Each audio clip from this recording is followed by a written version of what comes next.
Hello friends, Kuthiran തുരങ്കത്തിലൂടെയുള്ളൊരു യാത്രയാണ് നിങ്ങളിൽ കാണുന്നത്. അതിമനോഹരമായ ഒരു കാഴ്ചയാണ്. പിന്നെ രാത്രിയും പകലും ഇതിൽ ലൈറ്റ് ഫുൾ കാണും, കാരണം തുരങ്കമല്ലേ, വെട്ടം വേണമല്ലോ. പിന്നെ ഏകദേശം 1.5 കിലോമീറ്ററോളം ദൂരമുണ്ട്. ഇതിന് തുരങ്കത്തിലോട്ട് കയറുമ്പോഴുള്ള ആ കാഴ്ചയില്ല, അതിനേക്കാൾ അതിമനോഹരമായ കാഴ്ചയെന്ന് പറയുന്നത് പുറത്തെത്തുമ്പോഴാണ്. തുരങ്കത്തിൻ്റെ പുറത്തെത്തുമ്പോൾ നമുക്ക് നമ്മുടെ കണ്ണിന് കുളിർമയേകുന്ന ഒരു കാഴ്ച തന്നെയാണ് ഇതിൽ കാണാനുള്ളത്. പിന്നെ ഇതിലൂടെ ഞാൻ പോയിട്ടില്ല കേട്ടോ. ഇത് 2 ദിവസം മുമ്പ് ഹസ്ബൻഡ് പോയപ്പോൾ ഞാൻ കണ്ടിട്ടില്ലാത്തതുകൊണ്ട് എന്നെ കാണിക്കാനായിട്ട് എടുത്തുകൊണ്ട് വന്ന വീഡിയോ ആണ്. നിങ്ങളും ഒന്ന് കണ്ടു നോക്കൂ. Cruising down the highway, windows down low. Sunset paints the sky in a fiery glow.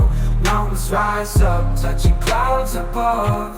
Valleys below, filled with whispers of love. On this road, every scene's a delight.